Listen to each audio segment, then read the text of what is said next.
అందరికీ నమస్కారం అండి.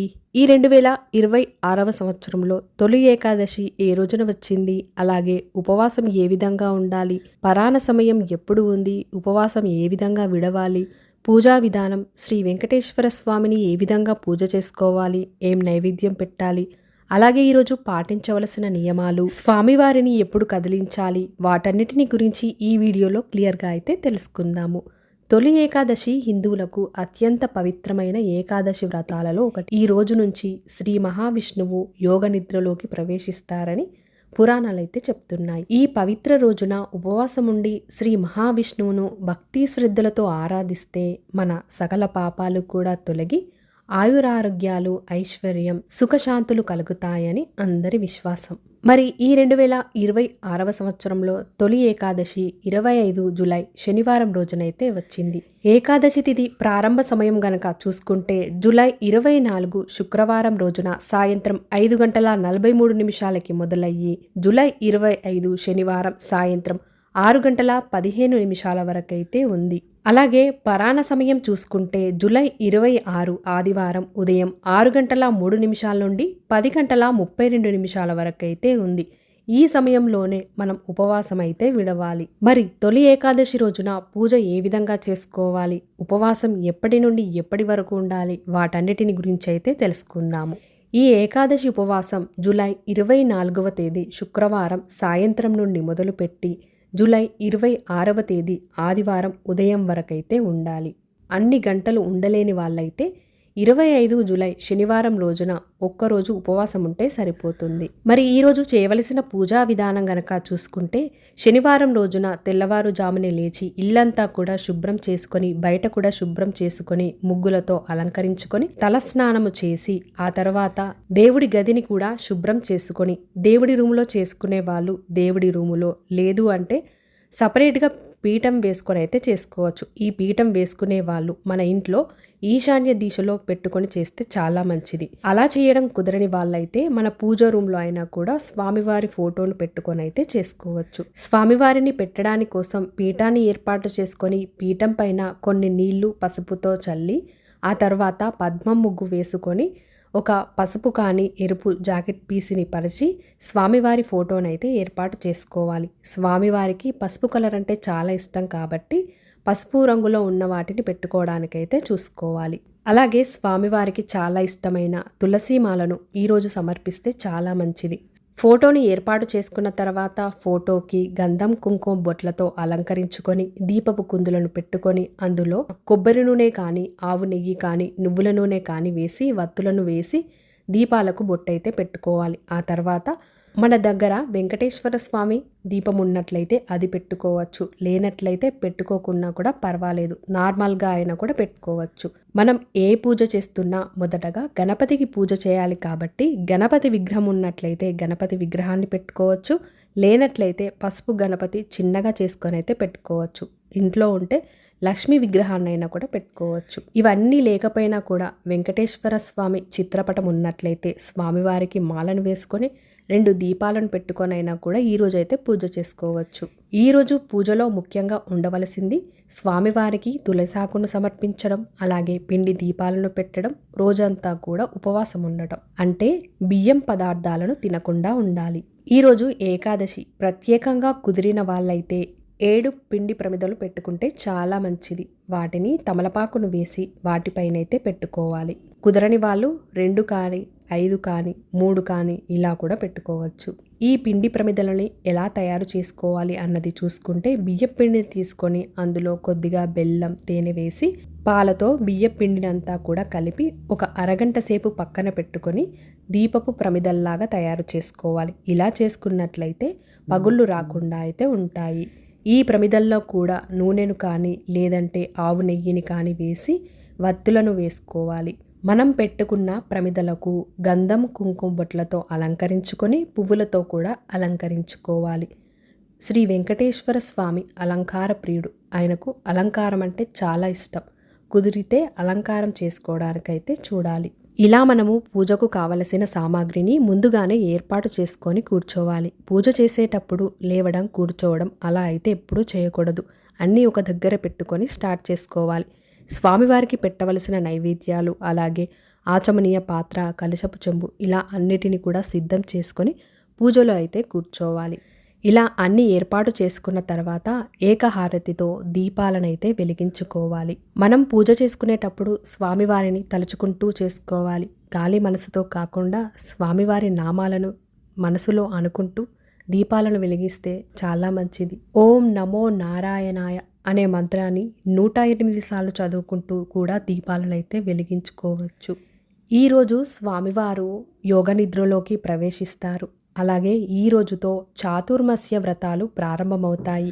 అలాంటి ఈ రోజున భక్తితో వ్రతం ఆచరించిన వారికి శ్రీహరి యొక్క అనుగ్రహం లభించి పాప విమోచనం కలిగి ఆయురారోగ్యం, ఐశ్వర్యం, అలాగే సుఖశాంతులు కలుగుతాయి.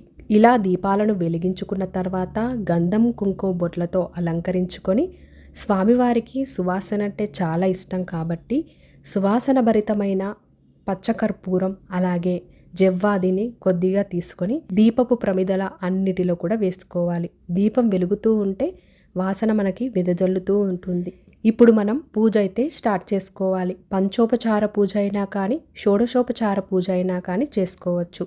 షోడశోపచార పూజ రాని వాళ్ళు పంచోపచార పూజ అయినా చేసుకోవచ్చు. ఈ పూజలో స్వామివారికి ధూపం, దీపం, నైవేద్యం, గంధం అలాగే హారతిని సమర్పించాలి. అదే పంచోపచార పూజలో ఆచమనీయ పాత్రను తీసుకొని 3 సార్లు చేతిలోకి నీళ్లు తీసుకొని తాగి ఆచమనీయ మంత్రాలను చదువుకొని కొన్ని అక్షంతలను ఎడమ చేత్తో కుడి చేతిలోకి తీసుకొని ఇప్పుడు ఆచమనీయ మంత్రాలను అయితే చదువుకోవాలి. ఏ మంత్రాలు చదువుకోవాలి అన్నది నేను స్క్రీన్ పైన అయితే ఇస్తాను. వాటిని చదువుకుంటూ కూడా మనం చేసుకోవచ్చు. ఇలా చదువుకున్న తర్వాత ఆ అక్షంతలను నీటితో మనం వదిలిపెట్టాలి. ఇలా వదిలిన తర్వాత ఆ అక్షంతలను దులపకుండా ఒక క్లాత్కి అయితే తుడుచుకోవాలి. పూజ చేసేటప్పుడు చేతికి తడి లేకుండా చూసుకోవాలి. ఆ తర్వాత మళ్ళీ కొన్ని అక్షంతలను చేతిలోకి తీసుకొని భూశుద్ధి మంత్రాన్ని చదువుకొని మన ఎడమ సైడ్కి అయితే వదిలేయాలి. తర్వాత ప్రాణాయామం అయితే చేసుకోవాలి. ఆ తర్వాత మళ్ళీ కొన్ని అక్షంతలను తీసుకొని సంకల్పం చెప్పుకొని స్వామివారికి మన కోరిక ఏది ఉన్నా కూడా చెప్పుకొని పూజ అయితే స్టార్ట్ చేసుకోవాలి. ఇలా చెప్పుకున్న తర్వాత ఆ అక్షంతలను స్వామివారి దగ్గర అయితే వేసుకోవాలి. తర్వాత ఒక కలశపు చెంబును తీసుకొని కలశంలో గంధం, పసుపు, కుంకుమ, అక్షంతలు, చక్కెర, ఒక పువ్వు ఇలా వేసుకొని కలశ మంత్రాన్ని చదువుకొని ఆ కలశంలోని నీళ్లను స్వామివారి పైన అలాగే పూజా సామాన్ పైన మన పైన కుదిరితే ఇల్లంతా కూడా చల్లుకోవాలి. ఆ తర్వాత మొదటగా ఏ పూజ చేస్తున్నా గణపతికి పూజ చేయాలి కాబట్టి గణపతికి మనం పూజ అయితే స్టార్ట్ చేసుకోవాలి. గణపతికి ధ్యాయామి అనుకుంటూ శుక్లాం భరధరం విష్ణుం చదువుకొని ఆవాహయామి అనుకుంటూ అక్షంతలను సమర్పించాలి. ఆ తర్వాత రత్నసింహాసనం సమర్పయామి అనుకుంటూ కొన్ని అక్షంతలను అయితే గణపతికి వేసుకోవాలి. పాదయో పాద్యం సమర్పయామి, హస్తయో ఆర్ఘ్యం సమర్పయామి, స్నానం సమర్పయామి, శుద్ధోదక స్నానం సమర్పయామి అనుకుంటూ కలశపు చెంబులో ఉన్న నీళ్లను స్వామివారి పైన అయితే చల్లాలి. అలా చల్లిన తర్వాత వస్త్రం సమర్పయామి అనుకుంటూ ఒక వస్త్రాన్ని సమర్పించాలి. లేదు అంటే అక్షంతలను కూడా సమర్పించవచ్చు. యజ్ఞోపవితం సమర్పయామి అనుకుంటూ యజ్ఞోపవితం ఉంటే యజ్ఞోపవితం సమర్పించవచ్చు. లేదంటే అక్షంతలను కూడా సమర్పించవచ్చు. గంధం లేపయామి అనుకుంటూ ఒక పువ్వుకు గంధాన్ని పెట్టి స్వామివారి దగ్గర అయితే పెట్టుకోవాలి. ఇప్పుడు గణపతి అష్టోత్తర శతనామావళి అయితే చదువుకోవాలి. 108 నామాలు వచ్చినట్లయితే 108 నామాలు చదువుకోవచ్చు. రాని వాళ్ళైతే ఓం గం గణపతియే నమః అనే మంత్రాన్ని 108 సార్లు అయితే చదువుకోవచ్చు. ఆ తర్వాత పుష్పం సమర్పయామి అనుకుంటూ పుష్పాలను సమర్పించాలి. అలాగే ధూపం సమర్పయామి అనుకుంటూ ధూపాన్ని చూపెట్టాలి. దీపం సమర్పయామి అనుకుంటూ దీపాన్ని చూపెట్టాలి. నైవేద్యం సమర్పయామి అనుకుంటూ స్వామివారికి నైవేద్యాన్ని కూడా సమర్పించాలి. తాంబూలం సమర్పయామి అనుకుంటూ ఒక తమలపాకునైతే సమర్పించాలి. నీరాజనం సమర్పయామి అనుకుంటూ గంట కొడుతూ హారతిని కూడా సమర్పించాలి. ఇలా హారతి చుట్టూ నీళ్లను తిప్పి స్వామివారికి చూపెట్టి మనం కూడా తీసుకోవాలి. ఆ తర్వాత మంత్రపుష్పం సమర్పయామి అనుకుంటూ ఒక పుష్పం కొన్ని అక్షంతలను చేతిలోకి తీసుకొని స్వామివారికి మనస్ఫూర్తిగా మొక్కుకొని స్వామివారి పాదాల దగ్గరైతే వేసుకోవాలి. ఇంతటితో గణపతి పూజ పూర్తయిపోయినట్టే. ఆ తర్వాత శ్రీ వెంకటేశ్వర స్వామి అలాగే శ్రీ మహాలక్ష్మీదేవికి అయితే పూజ చేసుకోవాలి.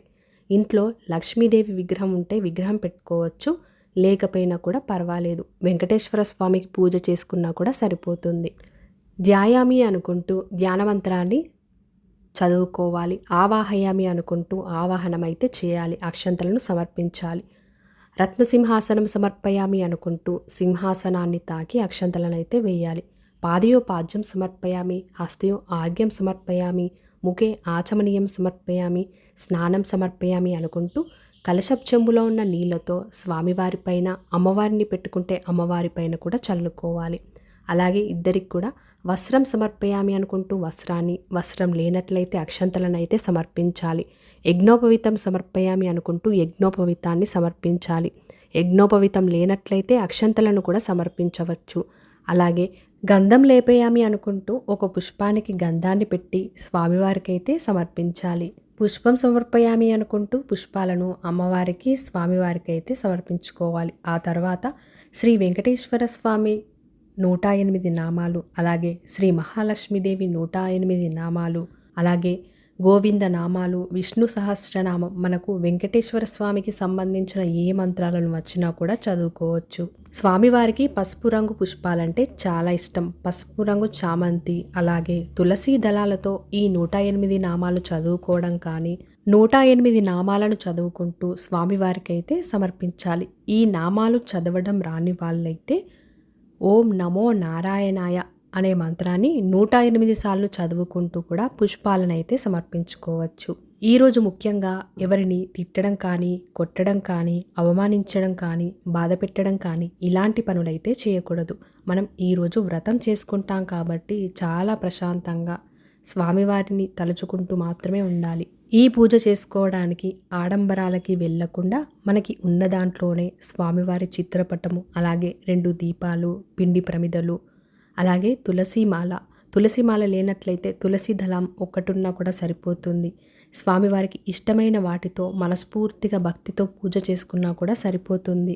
ఒకవేళ మన దగ్గర అన్నీ ఉన్నట్లయితే అన్నిటిని పెట్టుకొని కూడా స్వామివారికి నచ్చే విధంగా అయితే చేసుకోవచ్చు. అలాగే స్వామివారికి ముత్యాల హారతి అంటే చాలా ఇష్టం. అలాగే ఈరోజు ప్రత్యేకంగా శనివారం తొలి ఏకాదశి అయితే వస్తుంది. స్వామివారికి ఇష్టమైన దినం, అలాగే ఇష్టమైన తిథి.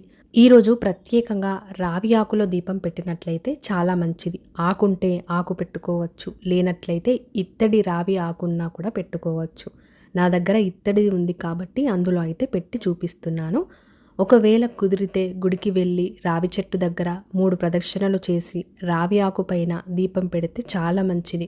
మనకి ఎలాంటి దోషాలున్నా కూడా తొలగి, అలాగే వివాహం కాని వారికి వివాహం, ఉద్యోగం రాని వారికి ఉద్యోగం, సంతానం లేని వారికి సంతానం అయితే కలుగుతాయి. ఇలా ముత్యాలతో ఉన్న రావి ఆకుతో స్వామివారికి హారతిని సమర్పించి స్వామివారికి చూపెట్టాలి.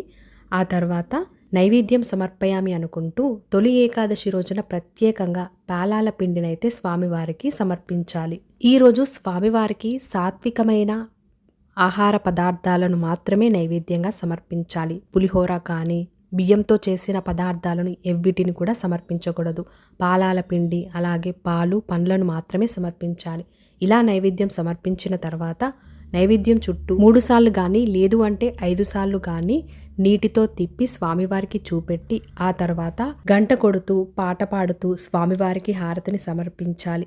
ఇలా సమర్పించిన తర్వాత ఆ హారతి చుట్టూ కూడా నీళ్లను తిప్పి స్వామివారికి అయితే చూపెట్టి మనం కూడా తీసుకోవాలి. మన మనస్సులో ఏ కోరిక ఉన్నా కూడా కోరుకొని స్వామివారికి కొబ్బరికాయ అయితే కొట్టాలి. ఆ తర్వాత తాంబూలం సమర్పయామి అనుకుంటూ ఒక తమలపాకునైతే సమర్పించుకోవాలి. మంత్రపుష్పం సమర్పయామి అనుకుంటూ ఒక పుష్పము, కొన్ని అక్షంతలను తీసుకొని స్వామివారికి అయితే సమర్పించుకోవాలి. ఇంతటితో ఏకాదశి పూజ పూర్తయిపోయినట్టే. ఈ పూజని మనం ఉదయమైనా చేసుకోవచ్చు, సాయంత్రమైనా కూడా చేసుకోవచ్చు. మరి నియమాలను ఏమి పాటించాలి, అలాగే దేవుడి పీఠాన్ని ఎప్పుడు కదిలించాలి, ఈ పువ్వులను, ఆకులను ఏం చేయాలి, వాటన్నిటిని గురించి కూడా తెలుసుకుందాము. మన ఛానల్లో ఇప్పటి నుండి పూజా వీడియోసే కాకుండా థ్రెడ్ బ్యాంగిల్ మేకింగ్ వీడియోస్ కూడా వస్తూ ఉంటాయి. ఈ పూజలో వేసుకున్న బ్యాంగిల్స్ సిల్క్ థ్రెడ్ బ్యాంగిల్స్ నేనే తయారు చేశాను. అన్ని రకాల చీరలకు మ్యాచింగ్ కలర్లో మనకు నచ్చిన విధంగా అయితే చేసుకోవచ్చు. పెళ్ళిళ్ళకైనా, ఫంక్షన్స్కైనా, పండుగలకైనా, పెళ్లి కూతుర్లకైనా, వాళ్ళ శారీకి సెట్ అయ్యే విధంగా బాగా సరిపోతుంది. మనకు నచ్చిన విధంగా అయితే తయారు చేసుకోవచ్చు. కావాలి అనుకుంటే మేకింగ్ వీడియోస్ కూడా మన ఛానల్లో పెడుతూ ఉంటాను. ఎవరికైనా ఇంట్రెస్ట్ ఉంటే చేసుకోవచ్చు. లేదు ఆర్డర్ చేసుకోవాలి అనుకుంటే మీకు నచ్చిన కలర్తో మీకు నచ్చిన చీరకు మ్యాచింగ్ అయ్యేలా ఈ కస్టమైజ్ బ్యాంగిల్స్ మీకు కావాలి అనుకుంటే DM చేయండి. లేదు అంటే వాట్సాప్కి మెసేజ్ చేసి ఆర్డర్ అయితే చేసుకోవచ్చు. ఇంకా మీకు ఏ డిజైన్ నచ్చితే ఆ డిజైన్లో అయితే చేసి ఇస్తాను. ఈ సిల్క్ థ్రెడ్ బ్యాంగిల్స్ని మనం సింపుల్గా వాడుకోవచ్చు, లేదంటే గ్రాండ్ లుక్ వచ్చేలాగా వాడుకోవచ్చు. శారీని బట్టి ఉంటుంది. మనకు నచ్చిన రకాలుగా అయితే వేసుకోవచ్చు. ఇంకా మన ఛానల్లో కొత్తగా సిల్క్ థ్రెడ్ బ్యాంగిల్స్ డిజైన్స్ అయితే పెడుతూ ఉంటాను. ఎవరికైనా నచ్చితే DM అయితే చేయండి. లేదు అంటే వాట్సాప్కి మెసేజ్ చేసి ఆర్డర్ అయితే ప్లేస్ చేసుకోవచ్చు. ఇలా ఏకాదశి రోజున ఉదయం పూజ చేసుకున్న తర్వాత సాయంత్రం కూడా దీపాలను వెలిగించుకొని అలాగే సాత్విక నైవేద్యాన్ని స్వామివారికి సమర్పించి సాయంత్రం సమయంలో కూడా పూజ చేసుకోవాలి. ఉదయం పూజ చేయలేని వాళ్ళు సాయంత్రం అయినా కూడా చేసుకోవచ్చు. ఈ ఏకాదశి రోజున పాలు పండ్లతో ఉంటే చాలా మంచిది. శరీరం సహకరించని వాళ్ళు బియ్యం పదార్థాలతో చేసిన వాటిని తప్ప వేరే వాటినైతే తీసుకోవచ్చు. ఈ రోజంతా కూడా ఉపవాసం ఉండి 26 జూలై ఆదివారం రోజున పరాణ సమయంలో అంటే 10:32 లోపు ఉపవాసం అయితే విడవాలి. ఆదివారం రోజు ఉదయాన్నే లేచి స్వామివారికి పూజ చేసుకొని నైవేద్యాన్ని సమర్పించి 10:32 లోపే మనం ఉపవాసం అయితే విడవాలి. ఆ తర్వాత స్వామివారిని ఎక్కడి నుండి తీసామో అక్కడైతే పెట్టుకోవాలి.